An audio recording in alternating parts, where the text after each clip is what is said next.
할렐루야! 청명한 하늘과 좋은 계절, 말씀으로 함께 하시는 그리고 말씀을 사모하시는 여러분을 축복합니다. 안녕하세요. 장정은 전도사입니다. 여러분은 복음의 능력으로 천국을 누리며 살고 계십니까? 그리고 해피데이 전도 축제를 준비하며 복음의 능력을 전하고 살고 계십니까? 우리가 함께 읽고 있는 요한복음의 분명한 목적은 예수님이 하나님의 아들이시다를 아는 것입니다. 여러분 믿으십니까? 구약에서 말씀으로만 선포되었던 하나님, 음성으로만 들려졌던 하나님이 신약에서 육신이 되어 이 땅 가운데 오셔서 하나님이 어떠한 분이신지 구체적으로 예수님을 통해 보여주셨습니다. 천국 복음을 가르쳐 주시고 전파하시고 고치시고 수많은 행적을 통해 진실된 하나님의 아들이심을 보여주십니다. 우리가 관심을 갖고 읽어야 할 12장의 중요한 포인트는 하나님의 아들이신 예수님의 말씀에 사람들이 어떻게 반응했는가입니다. 우리는 어떻게 복음에 반응하며 살 것인가입니다. 그럼 말씀 속으로 함께 들어가 보겠습니다. 다 같이 말씀 만나. 제12장. 6월절 엿새 전에 예수께서 베다니에 이르시니 이곳은 예수께서 죽은 자 가운데서 살리신 나사로가 있는 곳이라. 거기서 예수를 위하여 잔치할세 마르다는 일을 하고 나사로는 예수와 함께 앉은 자 중에 있더라. 마리아는 지극히 비싼 향유 곧 순전한 나드 한 근을 가져다가 예수의 발에 붓고 자기 머리털로 그의 발을 닦으니 향유 냄새가 집에 가득하더라. 제자 중 하나로서 예수를 잡아줄 가룟 유다가 말하되 이 향유를 어찌하여 300데나리온에 팔아 가난한 자들에게 주지 아니하였느냐? 이렇게 말함은 가난한 자들을 생각함이 아니요 그는 도둑이라. 돈꾀를 맞고 거기 넣는 것을 훔쳐가미러라. 그를 가만두어 나의 장래할 날을 위하여 그것을 간직하게 하라. 가난한 자들은 항상 너희와 함께 있거니와 나는 항상 있지 아니하리라. 유대인의 큰 무리가 예수께서 여기 계신 줄을 알고 오니 이는 예수만 보기 위함이 아니요 죽은 자 가운데서 살리신 나사로도 보려 함이러라. 대제사장들이 나사로까지 죽이려고 모의하니 나사로 때문에 많은 유대인이 가서 예수를 믿음이러라. 그 이튿날에는 명절에 온 큰 무리가 예수께서 예루살렘으로 오신다는 것을 듣고 종려나무 가지를 가지고 맞으러 나가 외치되 호산나 찬송하리로다. 주의 이름으로 오시느니 곧 이스라엘의 왕이시여. 예수는 한 어린 나귀를 보고 타시니 이는 기록된 바 시온 따라 두려워하지 말라. 보라, 너의 왕이 나귀 새끼를 타고 오신다 함과 같더라.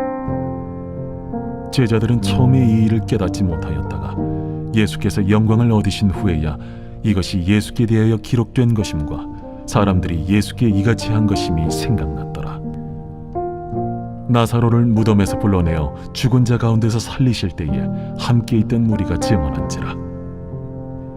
이에 무리가 예수를 맞으면 이 표적 행하심을 들었음이러라. 바리새인들이 서로 말하되 볼지어다, 너희 하는 일이 쓸데없다. 보라, 온 세상이 그를 따르는도다. 명절에 예배하러 올라온 사람 중에 헬라인 몇이 있는데 그들이 갈릴리 베세다 사람 빌립에게 가서 청하여 이르되 선생이여, 우리가 예수를 배우고자 하나이다. 빌립이 안드레에게 가서 말하고 안드레와 빌립이 예수께 가서 여쭈니 예수께서 대답하여 이르시되 인자가 영광을 얻을 때가 왔도다. 내가 진실로 진실로 너희에게 이르노니 한 알의 밀이 땅에 떨어져 죽지 아니하면 한 알 그대로 있고 죽으면 많은 열매를 맺느니라. 자기의 생명을 사랑하는 자는 잃어버릴 것이요 이 세상에서 자기의 생명을 미워하는 자는 영생하도록 보존하리라. 사람이 나를 섬기려면 나를 따르라. 나 있는 곳에 나를 섬기는 자도 거기 있으리니 사람이 나를 섬기면 내 아버지께서 그를 귀히 여기시리라. 지금 내 마음이 괴로우니 무슨 말을 하리요? 아버지여, 나를 구원하여 이 때를 면하게 하여 주옵소서. 그러나 내가 이를 위하여 이때에 왔나이다. 아버지여, 아버지의 이름을 영광스럽게 하옵소서. 이에 하늘에서 소리가 나서 이르되 내가 이미 영광스럽게 하였고 또다시 영광스럽게 하리라. 곁에 서서 들은 무리는 천둥이 울었다고도 하며 또 어떤 이들은 천사가 그에게 말하였다고도 하니 이 소리가 난 것은 나를 위한 것이 아니요 너희를 위한 것이니라. 이제 이 세상에 대한 심판이 이르렀으니 이 세상의 임금이 쫓겨나리라. 내가 땅에서 들리면 모든 사람을 내게로 이끌겠노라. 이렇게 말씀하심은 자기가 어떠한 죽음으로 죽을 것을 보이심이로라. 이에 무리가 대답하되 우리는 율법에서 그리스도가 영원히 계신다 함을 들었거늘 너는 어찌하여 인자가 들려야 하리라 하느냐? 이 인자는 누구냐? 아직 잠시 동안 빛이 너희 중에 있으니 빛이 있을 동안에 다녀 어둠에 붙잡히지 않게 하라. 어둠에 다니는 자는 그 가는 곳을 알지 못하느니라. 너희에게 아직 빛이 있을 동안에 빛을 믿으라. 그리하면 빛의 아들이 되리라. 예수께서 이 말씀을 하시고 그들을 떠나가서 숨으시니라. 이렇게 많은 표적을 그들 앞에서 행하셨으나 그를 믿지 아니하니 이는 선지자 이사야의 말씀을 이루려 하심이라. 주여, 우리에게서 들은 바를 누가 믿었으며 주의 팔이 누구에게 나타났나이까? 그들이 능히 믿지 못한 것은 이 때문이니 곧 이사야가 다시 일렀으되 그들의 눈을 멀게 하시고 그들의 마음을 완고하게 하셨으니 이는 그들로 하여금 눈으로 보고 마음으로 깨닫고 돌이켜 내게 고침을 받지 못하게 하려 함이라. 이사야가 이렇게 말한 것은 주의 영광을 보고 주를 가리켜 말한 것이라. 그러나 관리 중에도 그를 믿는 자가 많되 바리새인들 때문에 드러나게 말하지 못하니 이는 출교를 당할까 두려워함이라. 그들은 사람의 영광을 하나님의 영광보다 더 사랑하였더라.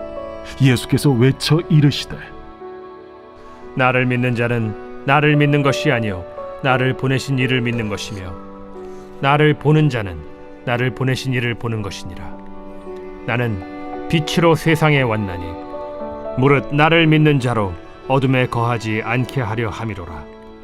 사람이 내 말을 듣고 지키지 아니할지라도 내가 그를 심판하지 아니하노라. 내가 온 것은 세상을 심판하려 함이 아니요 세상을 구원하려 함이로라.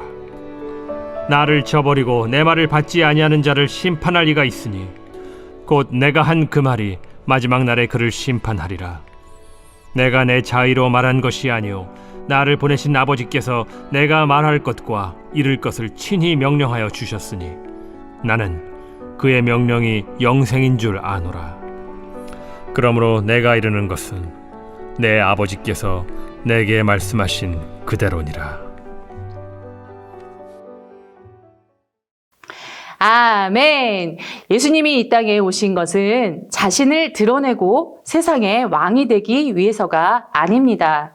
자신을 보내신 이의 뜻을 이루고 모든 영광을 보내신 이에게 돌려드리기 위해서였습니다.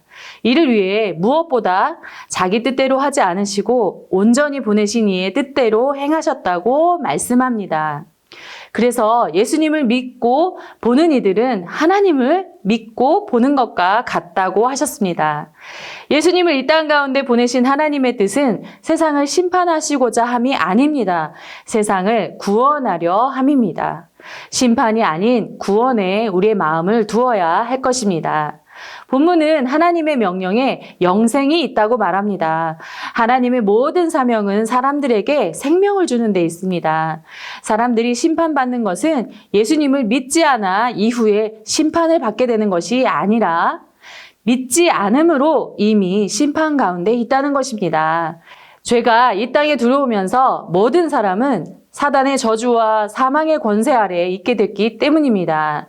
복음은 사단의 나라에 들어갈 것인가 아니면 하나님 나라에 들어갈 것인가를 말하는 것이 아닙니다. 사단의 권세 아래에 있는 죽음의 나라에서 나와 생명의 나라에 들어가자라고 말하는 것입니다. 사명은 사람들을 승리가 불확실한 전장으로 불러내는 것이 아닙니다. 이미 승리한 하나님의 나라에 와서 기쁨과 생명을 맛보도록 초청하는 것입니다. 이 초청에 응한 자들인 성도는 하나님의 나라와 영생을 얻기 위해 목숨 걸고 치열한 전투를 하는 것이 아니죠. 하나님 나라의 시민으로서 참 생명을 얻은 빛의 자녀로서 그에 합당한 삶을 살아가는 것입니다. 이것이 천국을 누리는 삶입니다. 오늘도 빛의 자녀로 생명을 전하는 사명자로 힘있게 살아가시는 성도님들이 되시길 소망합니다. 인사하시겠습니다. 내일도 만나.